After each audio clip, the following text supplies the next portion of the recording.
My name is Eleanor Vance, 78 years old, just a quiet woman now, living out my days in Willow Creek, Vermont. You'd see me on my porch swing, a warm cup in hand, knitting. The air here smells clean, pine, damp earth after rain. A peaceful life, right? The kind most folks dream of after a lifetime. And for a long time, it was the life I meticulously pretended was all there ever was. But look closer. Past the lines etched by sun and a lifetime of forced smiles.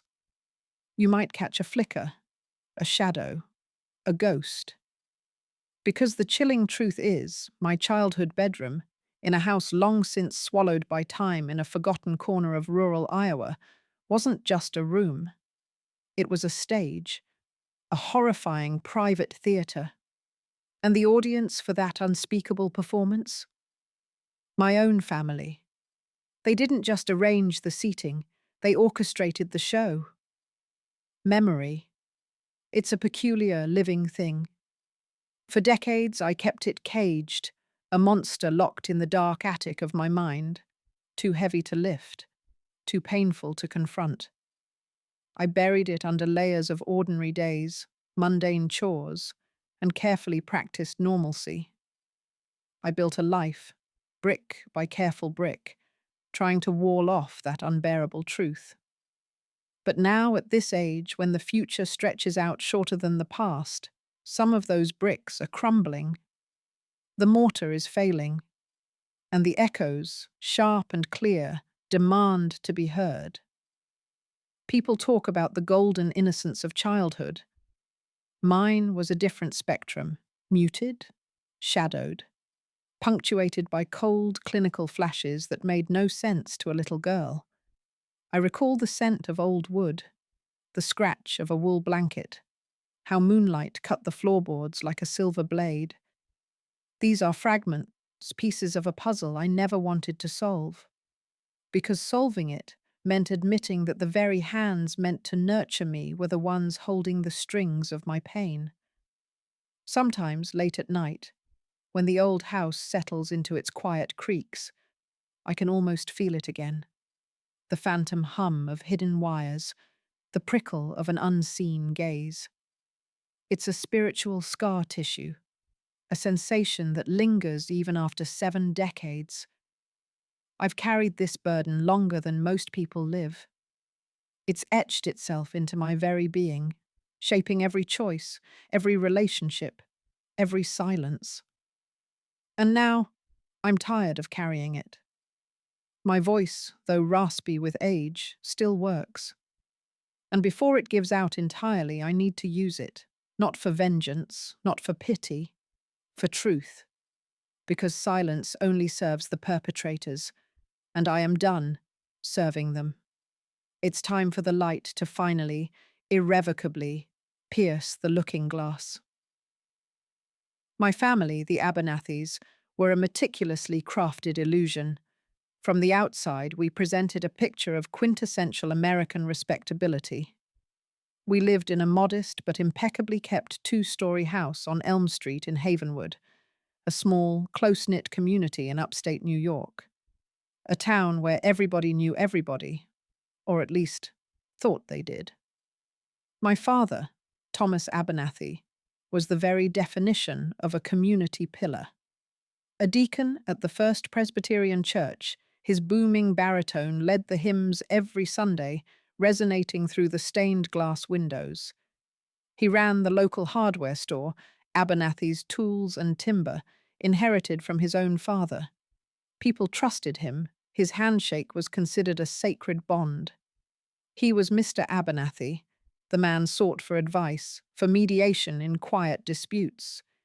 He exuded an aura of firm, paternalistic honesty, a bedrock of the town. My mother, Martha, complemented him perfectly. She embodied quiet grace and unwavering devotion. Her days were a tapestry of church volunteering, organizing bake sales, and maintaining our home with an almost fanatical zeal. It always smelled of baked apples or fresh laundry. She wore sensible floral dresses, her hair always pinned in a neat bun. Her smile, though gentle, rarely reached her eyes. It was a practiced curve of the lips, a performance for the town. The ladies of the sewing circle admired her steadfastness, her silent support for father's community work. We were, to Havenwood, a family to aspire to, devout, hard-working, and seemingly blessed. Yet beneath this polished exterior, the foundations were crumbling, or perhaps they had never been truly solid. Havenwood wasn't a town of grand fortunes, and while father's hardware store provided comfort, it never quite satisfied mother's unspoken yearnings. She hailed from a lineage she described as faded southern gentility, a quiet pride that simmered beneath her demure surface, yearning for more than mere dignity. Money, or rather the persistent lack of enough money, was a silent current in our household. A low, persistent hum beneath the polite dinner conversations. Father would sometimes disappear for days, claiming business trips to Albany. He'd return with a new suit or a modest trinket for mother. But always there was a weary slump to his shoulders, a tight line around his mouth that spoke of unspoken compromises, of deals made in shadow. I learned early that his business often encompassed something far more complex and morally fluid than simply selling nails and lumber. I was the middle child, sandwiched between William, my older brother, a boisterous athletic boy who was father's obvious pride, and Clara, my younger sister, a delicate, perpetually sickly child who absorbed every ounce of mother's overt affection and concern. I was the quiet observer. My parents called me pensive or imaginative. I now understand this was their polite way of saying unobtrusive, easy to overlook. I spent hours in my room, lost in borrowed library books, sketching fantastical creatures, or simply staring out the window. I wove elaborate stories in my head, a silent, intricate world. I was a dutiful child, desperate to please, and, crucially, desperate never to cause a ripple. I believed that by being quiet, good, and invisible, I was contributing to the family's serenity, to its flawless facade. This very disposition, my quiet nature, my eagerness to blend into the background, made me the perfect target. I wasn't a problem. No rebellions, no loud demands. I simply existed, a shadow in the vibrant glow of my brother's achievements and my sister's fragile needs. My parents, I now see, didn't view this as introversion or creativity. They saw a blank canvas, a space that could be filled with their own hidden desires, their insidious schemes. I was the ideal vessel for their secret. The daughter who would understand, who wouldn't question, who wouldn't scream, or so they hoped. My gentle, watchful spirit became my ultimate vulnerability, a silent invitation to the nightmare brewing beneath the surface of our picture-perfect American dream. In Havenwood, where everyone believed they knew everyone, no one looked closely enough. No one saw the first hairline cracks in the Abernathy's meticulously constructed world. The stage was set, and I was unknowingly awaiting my cue. The shift wasn't a sudden crack, like a lightning strike. It was a slow, creeping chill, an insidious cold that seeped into the very foundations of my childhood, turning the comforting warmth of our Havenwood home into something alien and rigid. Looking back, I can pinpoint its insidious beginning. I was 7, almost 8. It started with new rules, whispered with a peculiar sweetness. Eleanor, stay in your room after 8 o'clock, even if you can't sleep. Or, your door must be locked from the inside, always. Mother would say it with a soft, conspiratorial smile, as if granting me a special privilege, a grown-up secret just for me. It's your private time, darling, she'd murmur, her fingers brushing my hair from my forehead. Your own quiet kingdom. My room, once a sanctuary of worn storybooks and crayon drawings, began to feel observed. It was a subtle, unsettling sensation, a flicker of movement in my peripheral vision that vanished when I turned, a faint, almost imperceptible hum, like a distant beehive, that vibrated in the silence after Mother's footsteps faded down the hall. I'd lie in bed, my small heart thumping, straining my ears for the familiar sounds of a house settling for the night. Instead, sometimes, a soft click, like a latch engaging from somewhere behind my closet wall. I timidly mentioned the hum to Mother once, at breakfast. She laughed, a light, dismissive sound. "Oh, Eleanor, that's just the old house settling, dear. Silly goose." Father, buried behind his Havenwood Chronicle, didn't even glance up. Their casual dismissal was a powerful weapon, subtly eroding my trust in my own senses, my own reality. The true nightmare began, though, with the mirror. It was a new addition, a large, ornate-looking glass that replaced my small, practical dresser mirror. Mother claimed it was an heirloom, a beautiful antique that would make my room more elegant. It dominated the wall opposite my bed, too grand, too imposing for a child's space. And it was there, one stifling summer night, that the truth began to solidify. I woke, parched, needing water. Moonlight poured through my window, bathing the room in silver. As I pushed myself up, my eyes drifted to the new mirror. And there, in the reflection, I saw it. Not just my own small form. The glass shimmered, almost imperceptibly, as if a faint, internal light was shining through it from the other side. Then, a quick, indistinct shadow moved. A dark shape, swiftly gone. My breath caught. I squeezed my eyes shut, opened them. Nothing. Only my own terrified face staring back. I tried to dismiss it as a dream, a trick of the light.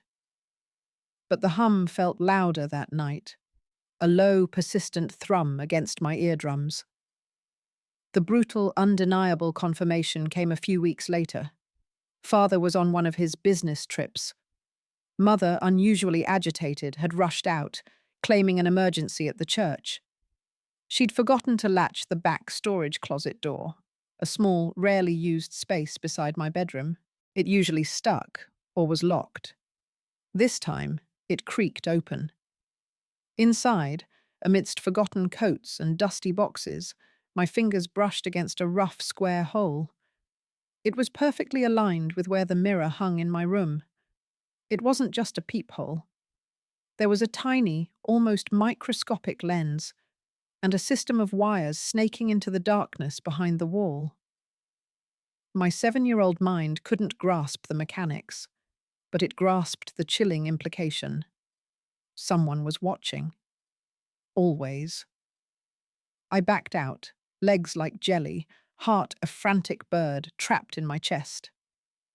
I found Mother in the kitchen, humming softly as she kneaded bread dough, her face serene. I wanted to scream, to point, to demand answers. Instead, my voice came out as a strangled whisper. "Mother, what's in the closet? There's a hole." She stopped kneading. Her hands froze, caked in flour. Her head tilted. Her eyes, usually gentle, turned cold, flat, like chipped porcelain. The sweet smile, the one that promised reassurance, stretched across her face, but didn't touch her gaze.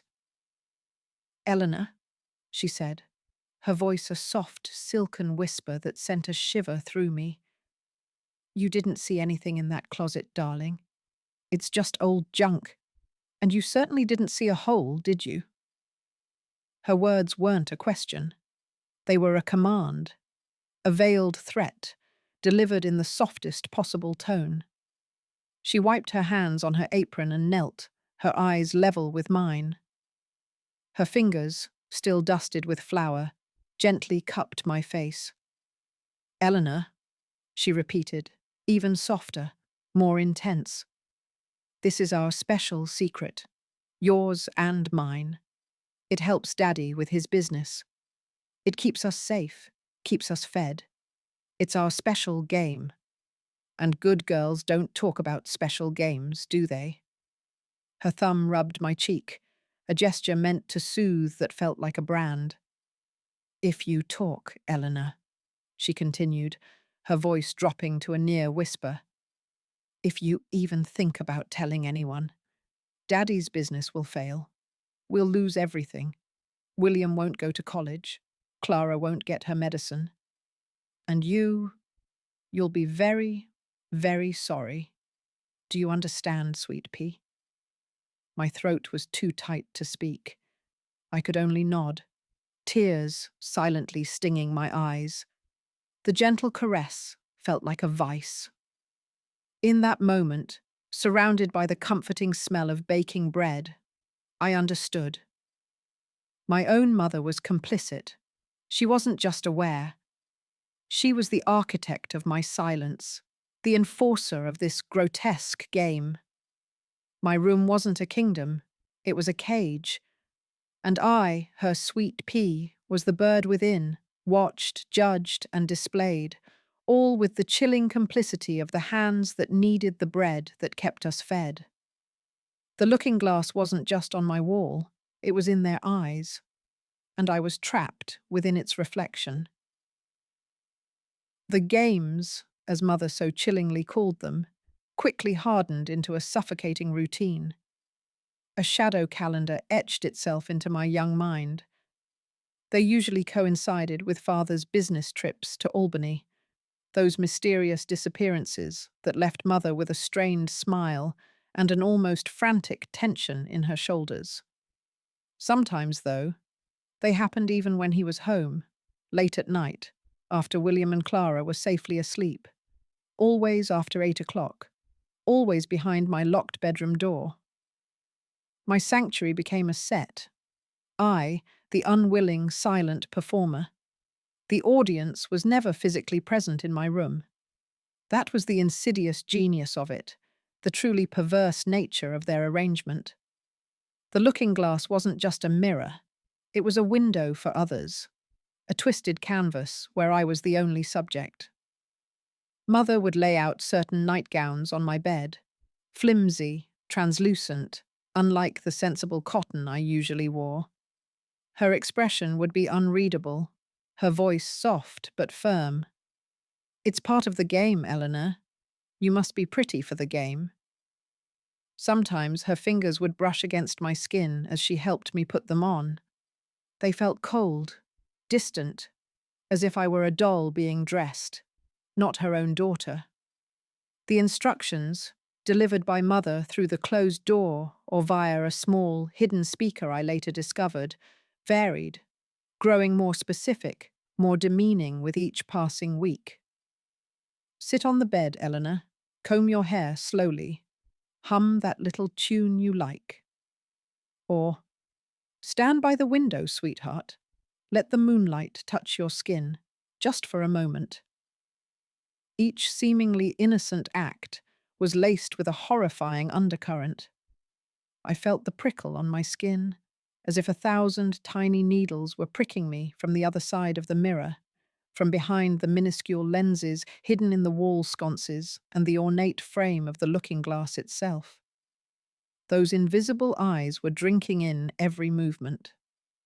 My bedroom, once a refuge, transformed into a constant performance space.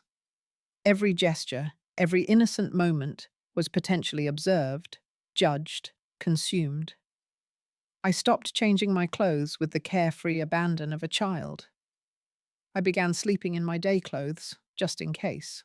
My dolls, my storybooks, my small treasures, they all felt contaminated, part of the morbid spectacle. I started treating my own body as something alien, something separate from me. It was a thing to be presented, to be looked at, but not to be felt, not to be loved, not to truly belong to me. The sensation of being watched, of being on display, became a perpetual hum beneath the surface of my consciousness, more pervasive than any mechanical drone. The silence around these games was perhaps the most suffocating aspect. No one spoke of it, not father, with his booming church voice and his community respectability, not mother with her gentle smiles and her flower-dusted hands. Certainly not William or Clara, who remained oblivious, shielded in their own innocent worlds. This enforced silence was a heavy shroud, wrapping itself around me, insulating me from any possible solace or understanding. How could I explain that my own parents were complicit in turning me into a spectacle for unseen eyes? How could I articulate the feeling of being stripped bare, not just physically but spiritually, before an invisible audience? One particular night stands out. A harsh winter storm howled outside, rattling the windows. Mother had given me the usual instructions, dressed me in a thin chemise. The sounds of the wind were deafening, a frantic, mournful wail. I sat on my bed, knees drawn to my chest, shivering, not just from the cold seeping through the window pane, but from the bone-deep dread. I imagined the eyes on the other side of the glass, faceless, judging, consuming. I wondered if they felt the cold, heard the storm, or if they felt anything at all. A tear slipped down my cheek, a silent tear, a betrayal of the carefully constructed stoicism I had developed. Then, Mother's voice. Not from behind the wall, but through my closed bedroom door, thin and sharp. "Eleanor, are you crying? Stop that. They don't like it when you cry. You'll ruin everything." Her voice was devoid of any maternal warmth, laced instead with a desperate urgency, a raw fear that mirrored my own, but for vastly different reasons. It was a stark reminder of their control, their unwavering complicity. My tears, my pain, my very humanity, they were an inconvenience, a threat to their grotesque arrangement. It hammered home the terrifying truth. My family was not my protector. They were my wardens, my handlers, my facilitators. They were not only aware of the horror, they were its architects, ensuring its smooth operation.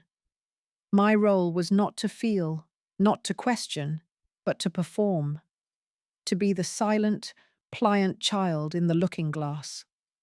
And in Havenwood, where appearances were everything, no one, absolutely no one, ever looked beyond the polished surface of the Abernathys to see the silent agony reflected in a child's eyes.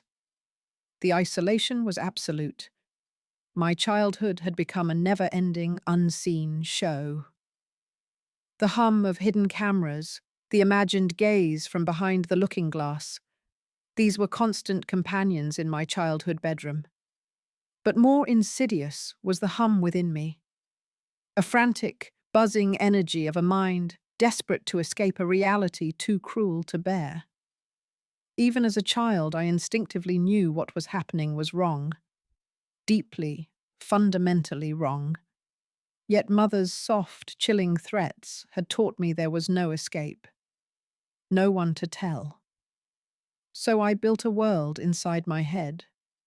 A fortress of solitude where Eleanor, the watched girl, could cease to exist, and Eleanor, the unburdened child, could finally breathe. My books became my most cherished allies. The Havenwood Public Library was my true sanctuary. Mrs. Davies, the kind librarian, never asked questions, only offered new adventures. I devoured stories of faraway lands, of brave knights, of magical creatures.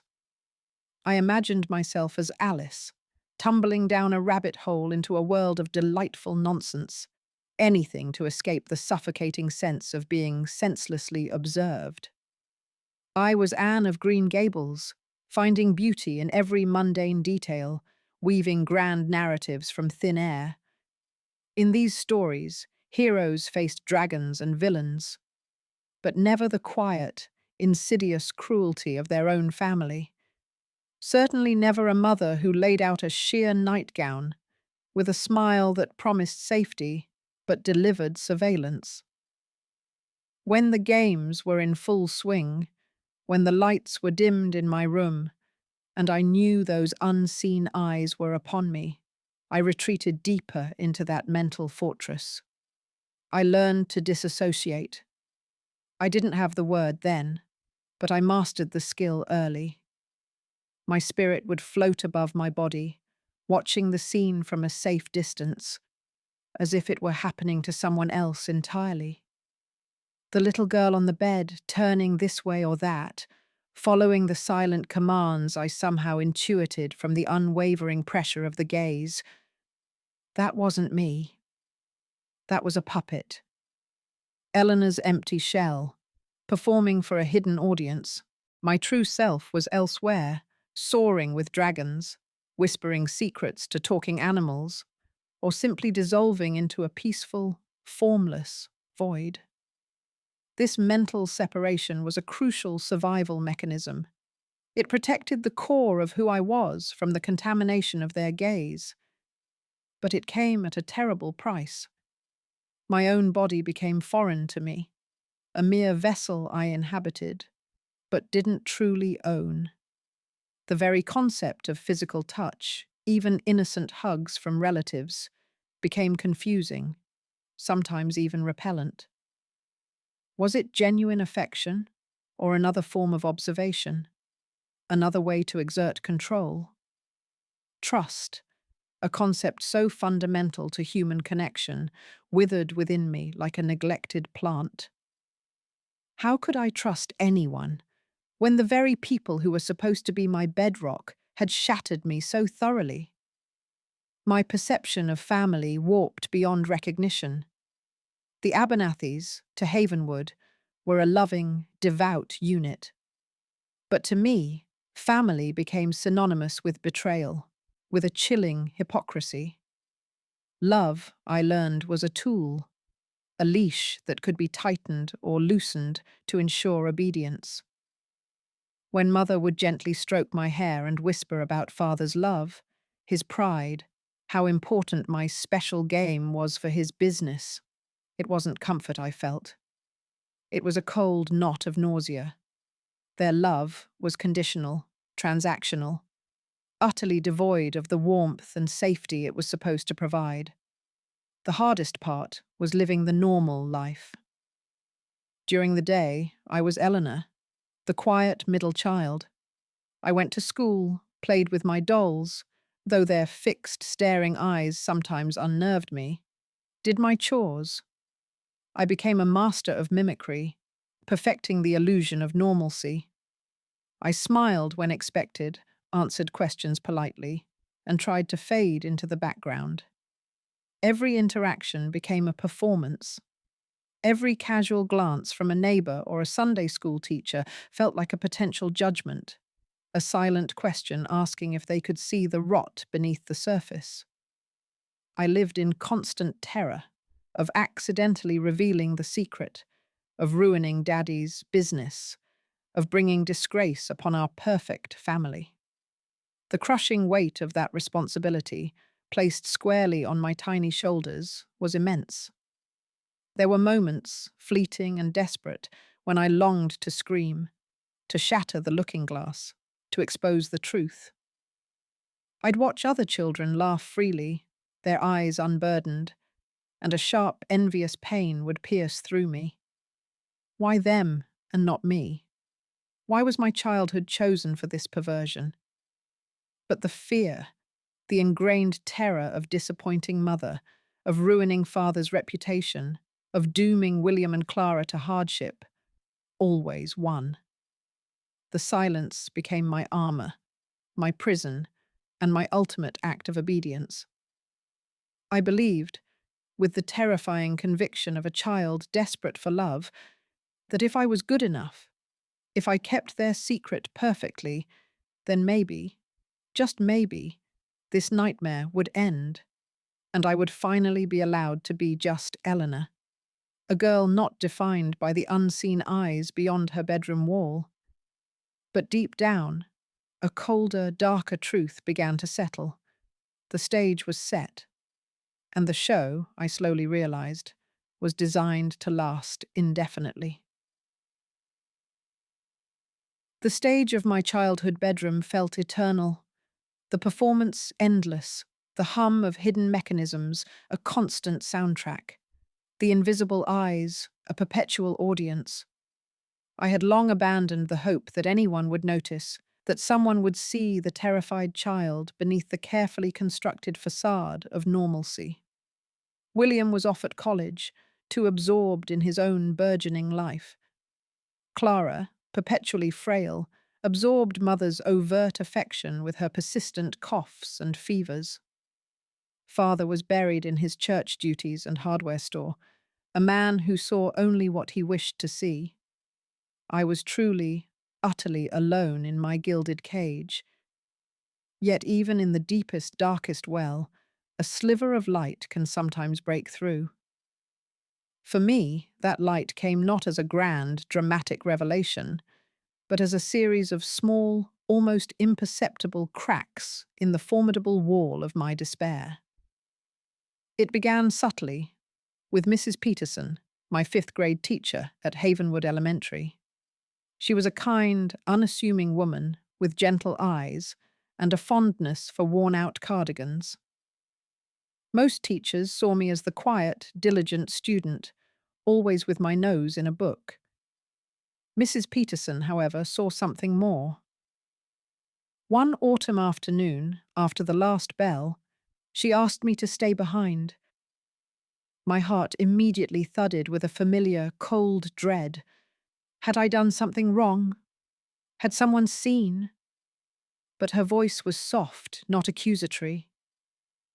"Eleanor," she began, her brow furrowed with a concern that felt unfamiliar, almost startling. "You're a bright girl, very bright, but sometimes you seem distant, like you're not entirely here." She paused, her gaze searching, gentle. "Is everything all right at home, dear?" My carefully constructed mask flickered. I quickly averted my eyes, focusing on a scuff mark on the wooden floor.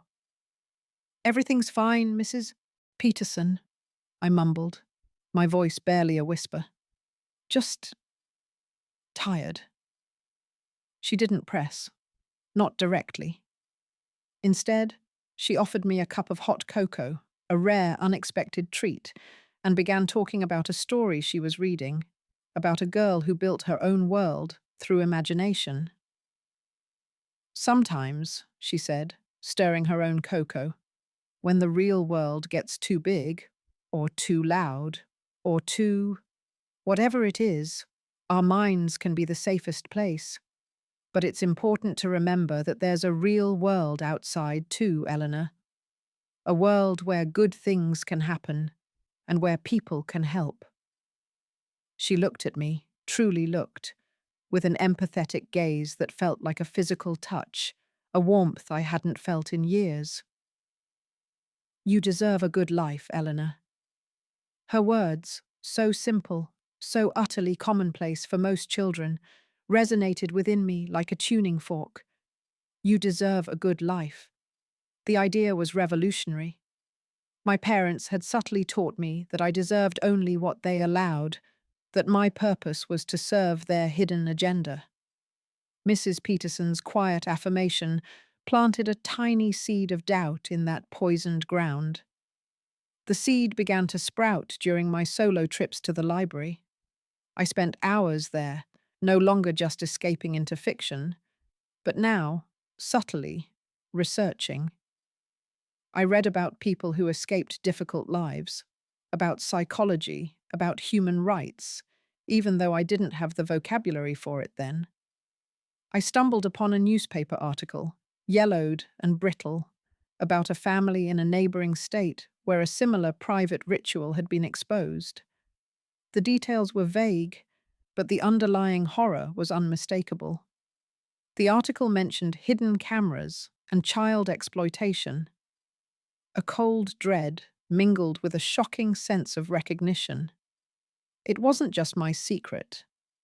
Other children had experienced similar fates, and crucially, some of them had been saved.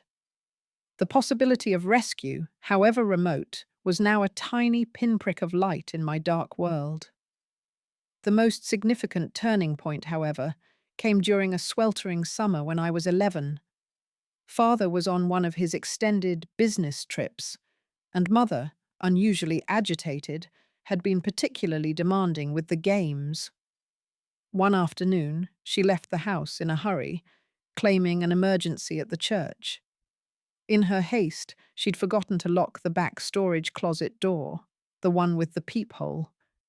Curiosity, a dangerous companion for a child like me, finally overpowered fear.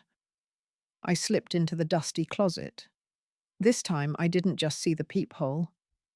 My fingers, tracing the rough wall, brushed against a loose floorboard. Beneath it, tucked away in the shadows, was a small, worn, leather-bound ledger. My hands trembled as I pulled it out. It was Father's handwriting, meticulously neat. Dates, names, and beside them, columns of numbers. Code words I didn't understand then, but the patterns were chillingly clear. Entries like Willow 8 p.m., satisfied, Daisy 9:30 p.m., enthusiastic, and then, horrifyingly, my own code name, Eleanor 8:15 p.m., compliant. And next to it, sums of money, larger sums than I had ever imagined. My young mind struggled to connect the dots, but the implications were undeniable. My special games, my forced performances in the looking glass, were not just a family secret or a means to help Daddy's business. They were a commodity. I was a commodity. My parents were selling me. They were profiting from my terror, from my stolen innocence. The realization hit me with the force of a physical blow, knocking the breath from my lungs. It wasn't about love or loyalty or keeping the family safe. It was about money. And it stripped away the last vestiges of any illusion I had held about their love, replacing it with a cold, hard, sickening clarity. In that moment, a profound shift occurred within me. The child who believed her tears would ruin everything began to solidify into something harder, colder, something that recognized the true cost of silence. The fear was still there, a constant companion, but it was now laced with a bitter rage, a sense of deep, burning injustice. I was no longer just a victim. I was a witness. And the evidence, cold and stark, was in my hands. The ledger. My childhood was indeed a stage, but I wasn't just a performer. I was the product, and the transaction, chillingly, was recorded in plain sight. From that day on, my goal wasn't just to survive the games. It was to escape the entire twisted production. The seeds of vengeance, or at least justice, had been planted. The ledger. Tucked beneath that loose floorboard in the back storage closet, it became my secret weapon. A tangible piece of the monstrous truth. It wasn't just my story anymore. It was cold, hard evidence. The names, the dates, the coded sums of money, they were a testament to the fact that I wasn't imagining the horrors, that my pain was meticulously documented and financially exploited by the very people who were supposed to cherish me. It solidified the simmering rage within me, honing it into a cold, diamond-hard resolve. I was going to escape. The planning was meticulous, fueled by the quiet desperation of a 12-year-old girl whose world had been irrevocably shattered. I couldn't simply run away. Havenwood was too small, too insular. They would find me. My departure had to be clean, decisive, and irreversible. Confronting them directly was unthinkable. Their power over me was too absolute, their capacity for manipulation and subtle threats too deeply ingrained. So I waited. I saved every penny I could find. Tiny coins slipped from father's discarded trousers, a forgotten dollar bill from mother's purse. I hoarded food, stale biscuits, dried fruit, even a few precious pieces of beef jerky. These meager supplies went into a small, sturdy satchel, hidden beneath loose floorboards in my own room, right under the watchful eye of the looking-glass. The cruel irony was not lost on me, even then. My prison was also becoming my hideout. I studied maps of upstate New York from father's desk, tracing routes, imagining myself on a train heading anywhere but Havenwood. My target was Syracuse, a city far enough to be anonymous, yet close enough to feel achievable. I hoped to hitch a ride, or find an unlocked boxcar. Desperate times, as they say, demand desperate measures. The opportunity came not with a dramatic flourish, but with the quiet, mundane cycle of seasons. Summer turned to fall, then winter, and the first tentative breath of spring finally arrived with my 12th birthday. It was a Saturday, the day father usually spent at the hardware store until late afternoon. Mother was preoccupied, a hushed flurry of activity around Clara's latest bout of bronchitis. William was off with friends, probably at the lake. The house was quieter than usual, filled only with the faint, rhythmic wheeze of Clara's breathing and the gentle clatter of Mother's teacup in the kitchen. The moment arrived at precisely 3:17 p.m. Mother was humming a lullaby to Clara in the nursery. I heard the faint click of the front door closing as she stepped outside to hang laundry on the line, a rare, precious moment of distraction. This was it. My hands trembled as I hoisted the satchel onto my shoulder, my heart hammered against my ribs, a frantic bird, desperate to break free. I glanced at the looking-glass, that ever-present eye. For a fleeting second, my own terrified reflection seemed to stare back, begging me to stay, to remain compliant. But then, I imagined the cold, calculating eyes behind the glass, felt the ledger's weight against my hip, and the image solidified my resolve. I had to go. Slipping out of my bedroom, past the open nursery door where I could hear Mother's soft humming, felt like walking on both air and quicksand simultaneously. Every floorboard creaked too loudly, every breath seemed to echo. I reached the front door, the solid oak barrier that had separated my forced performance from the oblivious outside world. With a single, decisive turn of the doorknob, I stepped out into the crisp spring air. The sun was bright, almost blinding. The familiar scent of budding lilacs filled my nostrils, strangely intoxicating. I didn't look back. I couldn't. Looking back would mean being drawn back into the web, acknowledging the past that was already a heavy shroud around my shoulders. I walked for what felt like hours, my small legs aching, the satchel chafing my shoulder. I avoided the main roads, sticking to dirt paths and the edges of cornfields, constantly glancing over my shoulder, half expecting to see father's truck or mother's stern, knowing face appear on the horizon.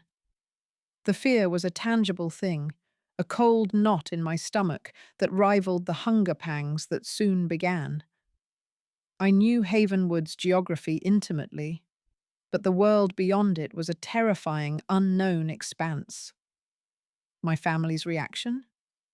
I learned about it much later, in fragmented whispers and accidental revelations over the years. Mother was, of course, hysterical.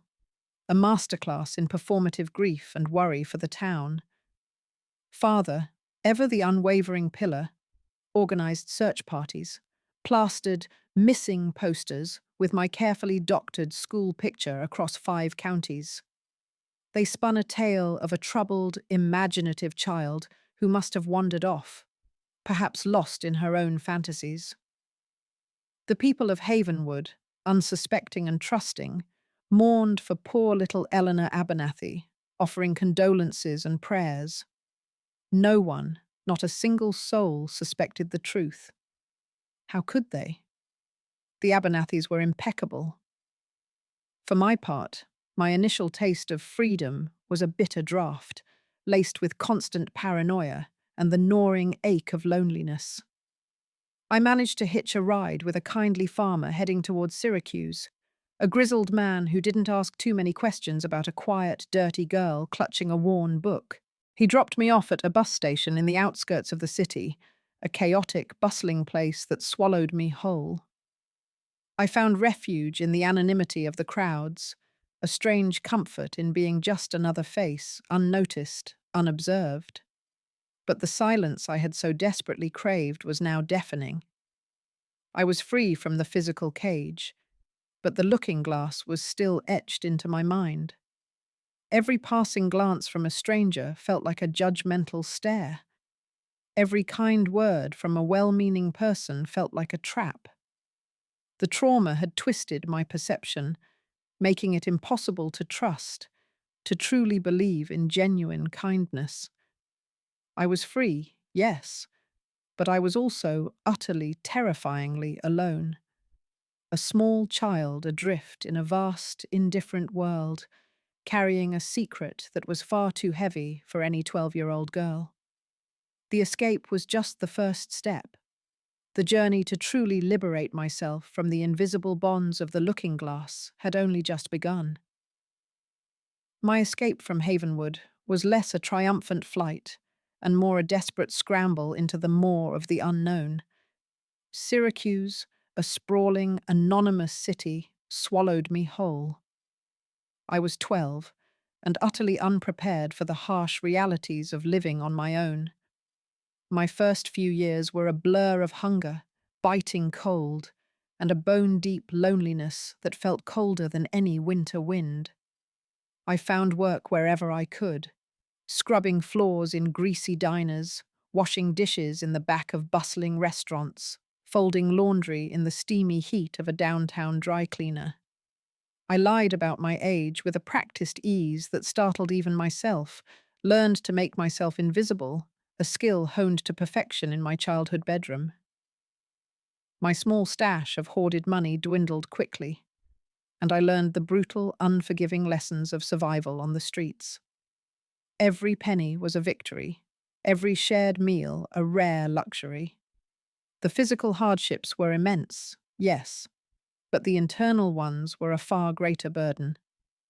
The looking glass, though miles away, remained etched in my mind, its phantom gaze following me everywhere. I couldn't shake the sensation of being constantly observed, scrutinized. Every casual glance from a stranger felt like a judgmental stare, dissecting me, seeing the secret shame I carried beneath my threadbare clothes. I walked with my shoulders hunched, my eyes downcast, a living apology for merely existing. Crowds terrified me. The sheer number of eyes was overwhelming, triggering a primal panic. I preferred the quiet solitude of a park bench or the late-night emptiness of the laundromat where I worked, the rhythmic hum of the machines, a strange, almost comforting white noise. Forming relationships was impossible. How do you trust anyone when the first people who taught you about love and safety were the ones who systematically broke you? Every gesture of kindness, every offer of help, felt like a veiled trap. I expected betrayal, always. I kept everyone at arm's length, building walls so thick, so high, no one could ever get close enough to see the broken girl beneath the surface. Intimacy was a foreign concept, terrifying and alien. The idea of anyone touching me, even innocently, sent shivers of revulsion down my spine. My body, still alien to me, remained a vessel, a shell I inhabited, but never truly owned or embraced. The psychological scars were deep and pervasive. Flashbacks would hit me without warning. The distinct smell of my childhood bedroom on a humid summer night, the faint hum of the hidden camera, the silent, expectant presence behind the mirror. I'd suddenly be back there, a child again, feeling the chill of forced vulnerability. I would often disassociate, my mind retreating to that floating place above my body, even in the middle of a mundane task like folding sheets or stirring soup. It was a defense mechanism that had served me well as a child, but as an adult, it left me feeling detached, unreal, perpetually living in a fog. Sleep was a battlefield, haunted by nightmares of faceless observers and silent, complicit smiles. I battled crippling anxiety that twisted my stomach into knots and bouts of deep depression, days where getting out of bed felt like lifting a mountain from my chest. There was no language for what I was experiencing then, no one to confide in, no concept of therapy in my limited world. I just knew I was broken, and I was utterly alone in my brokenness. For years, I drifted. I moved from Syracuse to Rochester, then to Buffalo, always seeking new anonymity, new places where no one knew my past. I worked as a seamstress for a time, then in a small bindery, the repetitive, solitary work, a strange comfort. It allowed my hands to be busy while my mind wandered, trying to reassemble the shattered pieces of my soul. I learned to read people, to detect the slightest hint of dishonesty, the most subtle shift in intention. It was a survival skill, born from trauma, that served me well in navigating a world that still felt inherently dangerous. The first glimmer of true healing came, unexpectedly, in my early 20s. I had found a job in a small independent bookstore in Albany, a city I had once avoided due to its unsettling connection to father's business trips. The owner, a quiet, scholarly woman named Mrs. Albright, had a way of looking at people, not through them, but into them, with a gentle, knowing gaze. She seemed to sense my inner turmoil, but she never pushed, never pried. She simply offered me quiet companionship, cups of strong, dark tea, and, crucially, access to endless books. It was in those books, particularly in the works of poets and philosophers, that I began to find language for my unspoken pain. They didn't directly address hidden cameras or familial betrayal, but they spoke of suffering, of resilience, of the human condition, and the arduous search for meaning. I read about the power of truth, the importance of acknowledging pain to move beyond it. Slowly, tentatively, I started writing in a private journal. Not about the specifics of the abuse, that was still too raw, too terrifying, but about my feelings, the gnawing isolation, the suffocating fear, the burning anger. The act of putting words on paper, even if only for my own eyes, was a revolutionary act of reclaiming my narrative, of externalizing the internal hum that had plagued me for so long. Mrs. Albright never knew the full extent of my past, but she saw the transformation. She saw me slowly, painstakingly come alive. She saw the girl who had once been a shadow begin to tentatively engage with the world, to make eye contact, to even offer a small, genuine smile. She taught me that quiet strength was not weakness, and that true courage lay not in silence, but in the slow, arduous process of rebuilding oneself, brick by painful brick. My path to recovery was not a straight line. It was a winding, treacherous road, filled with relapses and moments of overwhelming despair. But with each small step, each whispered word in my journal, each shared cup of tea with a kind stranger, I was slowly, painstakingly, beginning to dismantle the looking glass in my mind. I was learning that my room, and indeed my life, could once again be truly mine, free from the invisible gaze of the past. It was a victory measured not in grand gestures, but in quiet breaths and newfound peace. 78 years. It's a lifetime, and then some to carry a ghost. To live with the chilling after-image of a childhood stolen.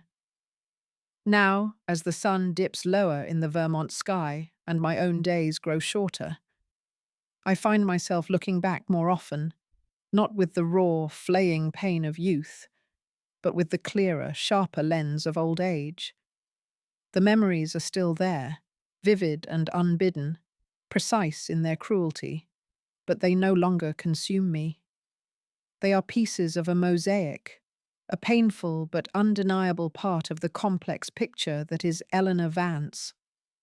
The betrayal. That's the word that echoes loudest, vibrating in the very core of me when I think of my family. Not just the physical and emotional abuse, but the profound, systematic abnegation of their duty by the very people whose biological imperative should have been to protect me. My parents, Thomas and Martha Abernathy, maintained a meticulously crafted facade of unwavering respectability. While they led hymns and presided over bake sales, they were selling glimpses of their daughter's innocence for profit. It's a concept that defies comprehension for most. How could a mother, a father, perpetrate such a violation? Over the decades, I've wrestled with this question, peeling back layers of their carefully constructed narrative. Was it purely financial desperation? Perhaps at first. Havenwood was not a town of grand fortunes, and Mother always yearned for a life that matched her imagined lineage of southern gentility. But the ledger proved it went beyond mere survival. It became an enterprise, an insidious business fueled by greed and a chilling, almost clinical, disregard for human dignity. There was also a deeper perversion, I now understand, a need for control, a craving for power, a perverse thrill in orchestrating another's humiliation. My father, the deacon, the unwavering pillar of the community, was a monster hiding in plain sight, his piety a costume.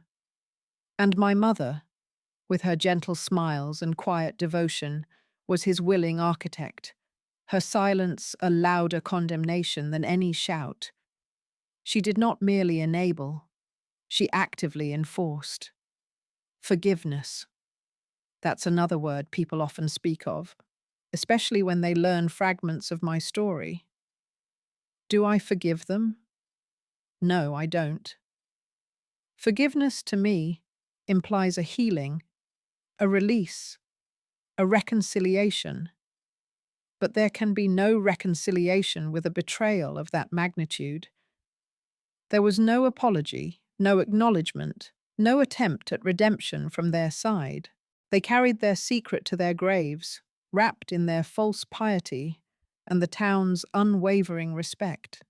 My mother passed away in her sleep when I was in my 50s, and father followed a few years later. I received terse phone calls from William, still the older brother, who simply informed me of their passing. Never once did he inquire about the decades of silence between us. Never once did he acknowledge the vast, unspoken chasm that separated us. I never returned to Havenwood, not once. The thought of stepping foot on Elm Street, of seeing that house, even if a new structure stands there now, fills me with a cold dread that still prickles my skin. William and Clara, my siblings, live there still, or at least they did the last I heard through distant whispers. We are strangers, connected only by blood and a shared, unspeakable past that only I truly carried. I made no attempt to confront them, to expose the truth to their insulated world. What would be the point? They lived in their denial, their carefully constructed reality. Exposing them might shatter their peace, but it wouldn't magically mend mine. My healing had to come from within, from acknowledging the truth to myself, not from seeking external validation or retribution. The ledger, my only concrete proof, remained hidden, a constant reminder not for them, but for me. It was the anchor to my reality, ensuring I never doubted what I had lived through. The wisdom of age has taught me that healing is not about forgetting, nor is it about magically erasing the scars. It's about learning to live with them, to understand their intricate shape and texture, and to ensure they do not define your entire being. My past is part of me, woven into the very fabric of who I am, but it no longer controls me. I have built a life of quiet dignity, of genuine connections, far removed from the predatory gaze of my childhood. I learned to distinguish between true connection and false smiles. I learned that my own resilience was not a given, but a forged steel, hardened by fire. My tears, once a weakness, became a cleansing rain. My voice, once a silent scream, became a testament. The looking glass, once a tool of my torment, became a mirror of my survival. And in its reflection, I finally, truly saw myself, whole and fiercely free. My life here in Willow Creek, Vermont, is simple now. Pine-scented air, knitting on the porch, watching the seasons turn. A hard-won peace. For decades I carried a ghost, the chilling after-image of a stolen childhood. But that silence, that heavy blanket, only served those who wronged me. Now, at 78, I tell my story, not for vengeance, but for truth. For the little girl I was, and for every other child still trapped in their own looking-glass room. This is a story of survival, of a child who, against all odds, broke free. My peace wasn't given. I fought for every breath of it. I learned that healing isn't forgetting, but living with the scars, shaping them into something strong. My shattered pieces painstakingly put back together, I found a profound liberation, far deeper than merely escaping a house. I liberated my soul. The wrinkles on my face tell tales of laughter found after tears, of life lived fully despite a shattered beginning. My voice, though raspy, is the voice of a survivor, a witness, a storyteller. So if you take anything from my words, let it be this. Listen, truly listen to children, even the quiet ones. Their silence can hide the heaviest burdens. Believe, if a vulnerable soul finds the courage to speak their truth. Believe them. Do not dismiss. Do not doubt. Act. If you see something, say something. Breaking cycles of abuse demands collective courage. For the survivors, your story matters. Your voice is powerful. You are not alone. The looking glass can be shattered, not by a physical blow, but by the undeniable, radiant truth of a voice that finally chooses to speak. Your healing is your greatest triumph. I am Eleanor Vance. At 78, I am truly free. My life now smells of fresh pine and honest light, not dust and stale secrets. My mirror reflects a survivor, whole and unbroken, ready to greet each day that is truly, beautifully mine. The stage is empty. The performance is over. And I have finally come home to myself.